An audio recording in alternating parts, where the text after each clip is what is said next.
Hello everyone, welcome back to my channel. তো দেখতেই পাচ্ছ কিছু একটা তো রান্না হচ্ছে ওভেনে। তার আগে বলে নি, সেদিনকে বসে আমি আর বাবা ডিসাইড করলাম যে একটা কিছু নতুন ধরনের রেসিপি ট্রাই করা যাক।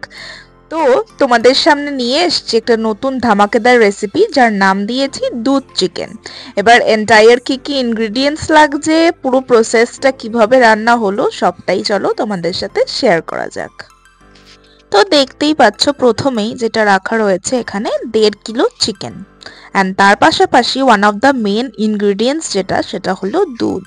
এখানে আমরা নিয়েছি 1 লিটার দুধ, যেটা জাল দিয়ে রাখা হয়েছে এবং ঠান্ডা করতে দেওয়া হয়েছে দুধটা, বিকজ দুধটা ঠান্ডা হয়ে যাওয়ার পরই রেসিপিতে ইউজ করব। তার পাশাপাশি দেখে নি আর কি কি লাগছে। তো আমরা নিয়ে নিয়েছি 3খানা গোটা টমেটো, 5টা পেঁয়াজ যেটা হাফ করে রাখা রয়েছে, আর এদিকে একটা বড় পেঁয়াজ যেটা কুচিয়ে রাখা রয়েছে, সেটা পরে ইউজ হবে। আর ওদিকে দেখতেই পাচ্ছ আদা যেটা কেটে রাখা রয়েছে, আর হচ্ছে একটা গোটা রসুন যেটা কোয়াগুলো ছাড়িয়ে রাখা হয়েছে। তো এই হলো মোটামুটি সরঞ্জাম যেটা দিয়ে আমরা রান্না শুরু করব। তো চলো শুরু করা যাক। এবারে দেখে নাও, এদিকে চিকেনের পিসেসগুলো বুঝতেই পারছো পরিষ্কার একদম গরম জলে দুবার করে ধুয়ে নেওয়া হয়েছে। তারপরে ইনগ্রিডিয়েন্টসগুলো এই যে দেখালাম। তো এবারে কি করব, প্রত্যেকটা পিসেস নিয়ে কড়াই বসিয়ে দেব ওভেনে। অ্যান্ড এখনো আজ মানে অন করিনি। তো সমস্ত চিকেন একের পর এক সাজিয়ে নেওয়া হবে ওখানে। তারপরে চলো দেখা যাক।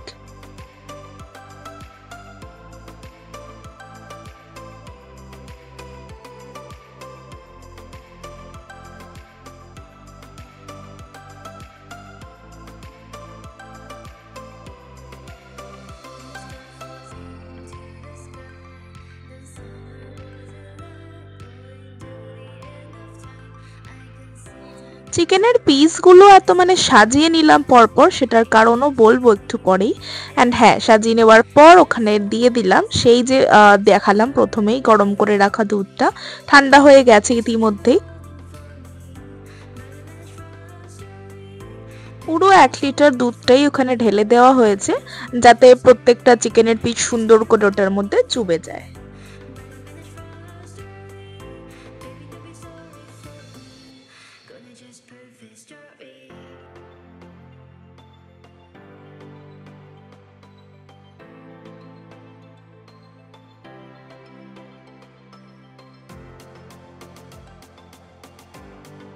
আমরা কিন্তু এখনো গ্যাসটা অন করিনি, কারণ বলে দিচ্ছি তার আগেই আমরা এখানে নিয়ে নেব এদিকে কেটে রাখা সমস্ত পেঁয়াজ, একের পর এক সাজিয়ে দেব, মানে অ্যাজ ইফ ম্যারিনেট করি যেরকম ভাবে।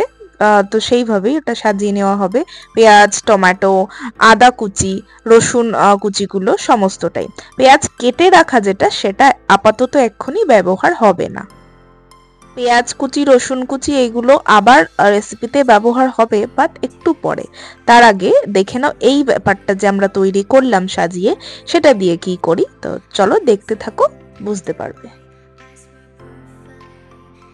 ও আর হ্যাঁ, কেউ যদি আমার চ্যানেলে নতুন হয়ে থাকো, মানে আজকে এটাই ফার্স্ট ভিডিও দেখছো, then please do like, share and subscribe করতে তো অবশ্যই ভুলো না। সাবস্ক্রাইব করে নিচে দেওয়া বেল আইকনটিতেও ক্লিক করে দিও, তাহলে আমি যা যা ভিডিও পোস্ট করব, মানে সেটা লং ভিডিওই হোক বা ইউটিউব শর্টসেই যা পোস্ট করি, সে সমস্ত কিছুই তোমাদের সামনে চলে আসবে। ও হ্যাঁ, তার আগে অবশ্যই চ্যানেলের ডিসক্রিপশনটা দেখে নিও, তোমরা যদি ইন্টারেস্টেড থাকো, তাহলে আর দেরি কিসের। অবশ্যই ঝটপট সাবস্ক্রাইব করে ফেলো, আর হ্যাঁ, বেল আইকনটিতে ক্লিক করতে কিন্তু ভুলো না, তাতে আমি যখনই ভিডিও পোস্ট করব ইমিডিয়েটলি তোমাদের স্ক্রিনে পৌঁছে যাবে। আচ্ছা চলো এবারে আবার রেসিপিতে ফেরত আসা যাক। দেখতেই পেলে এগুলো যা কেটে রাখা ছিল সমস্তটাই একের পর এক দিয়ে সাজানো হয়ে গেছে ওদিকে, মানে অলমোস্ট হয়ে গেছে।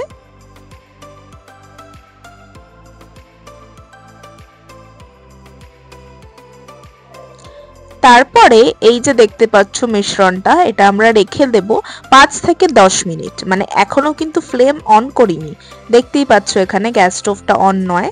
তো এটা রেখে দেবো, এটা জাস্ট তোমাদের দেখানোর জন্য বলছি। আদারওয়াইজ আমরা চাপা দিয়ে রেখে দিয়েছিলাম কভার করে 10 মিনিট মতো। তারপরে ফ্লেমটা অন করে দেবো অ্যান্ড এটা থাকবে প্রথমে লো ফ্লেমেই, যাতে এটা সেদ্ধ হবে বাট লো ফ্লেমেই থাকবে। এরম ভাবে 5 মিনিট অ্যাটলিস্ট আমরা লো ফ্লেমেই রেখে দেবো অ্যান্ড এখনো মানে কষবো না বা নাড়াচাড়া করবো না। ঠিক 5 মিনিট পরেই আবার ওপর নিচ একটু করে নেব, দিয়ে দেখবো মাংসটা যাতে সেদ্ধ হচ্ছে।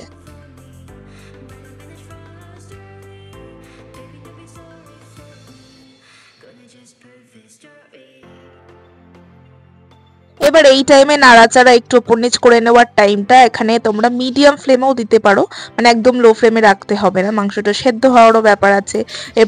এরম ভাবেই এটা করে নেওয়া হবে 10 মিনিট মতো।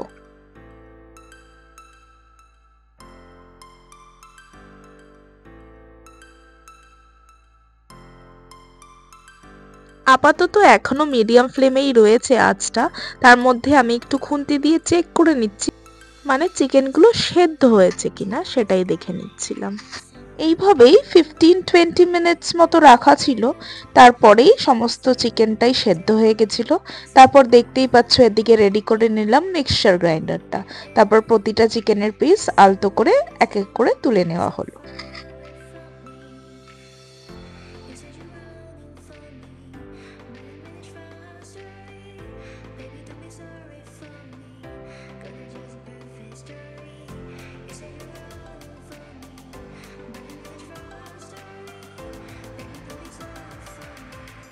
তো এইভাবে প্রত্যেকটা চিকেনের পিস অলরেডি তুলে নেওয়া হয়ে গেছে অন্য একটা পাত্রে। তারপর দেখতে পাচ্ছ বাকি মিক্সচারটা মানে দুধ আর বাকি সমস্ত জিনিস যেগুলো রয়েছিল, তো ওইগুলোকে আরও 2-3 মিনিট মতো ওখানে ফুটিয়ে নিলাম, মানে জাল দিয়ে নেওয়া হলো। তারপর সেটা ওই এন্টায়ার মিশ্রণটা আমরা ঠান্ডা করতে রাখলাম, বিকজ ওটাকেই আমরা এবার মিক্সচার গ্রাইন্ডারে দেবো।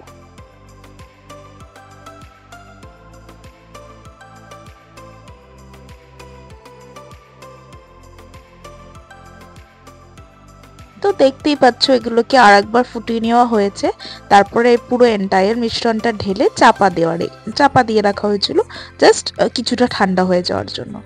তারপরে ওটা পুরোটা ধরেই ঢেলে দেওয়া হয়েছে মিক্সচার গ্রাইন্ডারের মধ্যে। তার মধ্যে আর কি অ্যাড করলাম, গোটা জিরে গোটা ধনে 2 চামচ মতো করে, দুটোই ইচ। গোটা জিরে আর ধনে ছাড়া আর কোনো মশলা আপাতত দিইনি। তো এটা পুরোটা দেখলে এটা নিয়েই মিক্স করে নেওয়া হলো। এবার এন্টায়ার মিশ্রণটা এরকম হয়েছে, যেটার কনসিস্টেন্সিটা খানিকটা এরকম হবে, যেটা দেখতেই পাচ্ছ। এরপরে চলে আসি এই রেসিপিতে আর কি কি ইনগ্রেডিয়েন্টস লাগছে সেটা দেখাতে। তো আমরা প্রথমেই দেখিয়ে নিয়েছিলাম 2খানা পেঁয়াজ কুচিয়ে রাখা হয়েছে, সেটা তো লাগছেই। তার সাথে কয়েকটা গোটা কাঁচা লঙ্কা তোমাদের স্বাদ মতো সেটা নিয়ে নেবে, জাস্ট গোটাই রাখবে, মানে যে যতটা ঝাল প্রেফার করো সেই অনুযায়ী নিয়ে নেবে তোমরা কাঁচা লঙ্কাগুলো। আর তাছাড়া রয়েছে কি, মানে গোটা গরম মশলা যেটাকে আমরা বলি আর কি।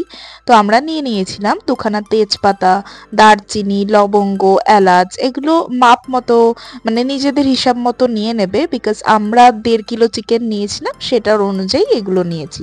তার সাথে রয়েছে কিছুটা আদা লঙ্কা বাটা। এরপরে কড়াইতে 3 চামচ তেল নিয়ে নিয়েছিলাম, একে একে গরম মশলাগুলো দেওয়া অ্যান্ড তারপরে পেঁয়াজটা ভেজে নেওয়া হলো।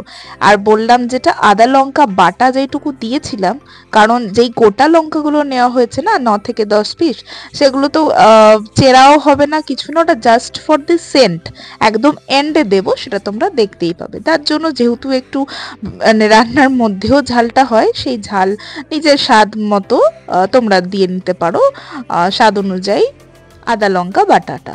এরপর দেখো পেঁয়াজটা হালকা গোল্ডেন ব্রাউন মতো ভাজা হয়ে গেছে।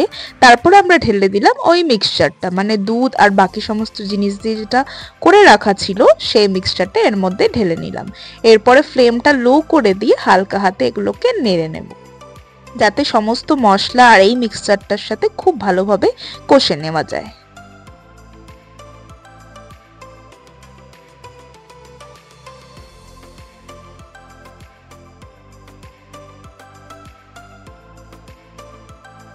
অলরেডি 3-4 মিনিট ধরে এটাকে কষে নেওয়া হলো। তারপর দেখতেই পাচ্ছ কিরকম তেল ছাড়ছে।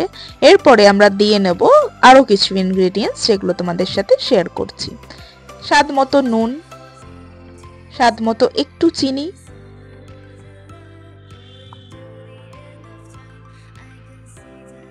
তারপরে দিয়ে নিয়েছিলাম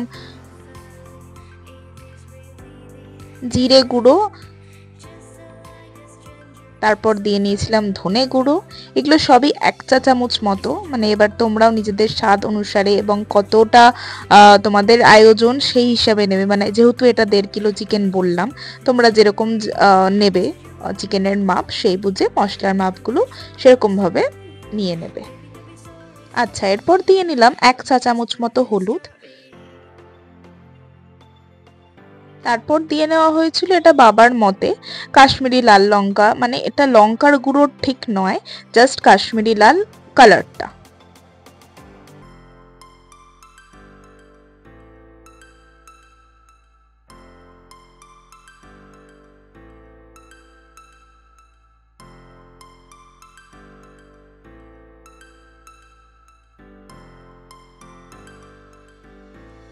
এই সমস্ত মশলাগুলো দেওয়ার পর আবার একটুখানি কষে নেওয়া হলো। এরপরে এই কষে রাখা মশলার মিশ্রণটার মধ্যে দিয়ে নিলাম একে একে চিকেনের পিসগুলো, মানে যেগুলো একদম প্রথমেই আমরা সেদ্ধ করে তুলে রেখেছিলাম সেইগুলো।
এরপরে আর কি, আমাদের রেসিপি অলমোস্ট রেডি।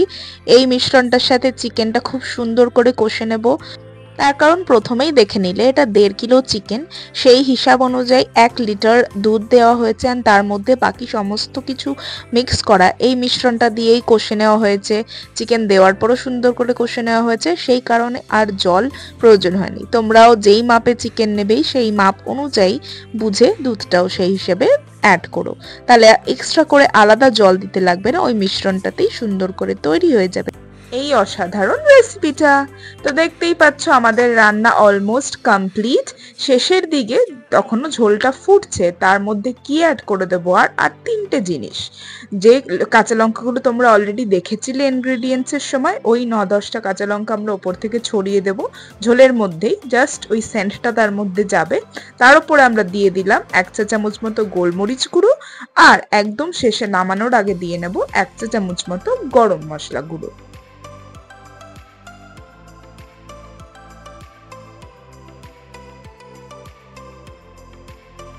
ব্যাস, এইভাবেই তৈরি হয়ে গেল আমাদের আজকের ধামাকেদার রেসিপি দুধ চিকেন।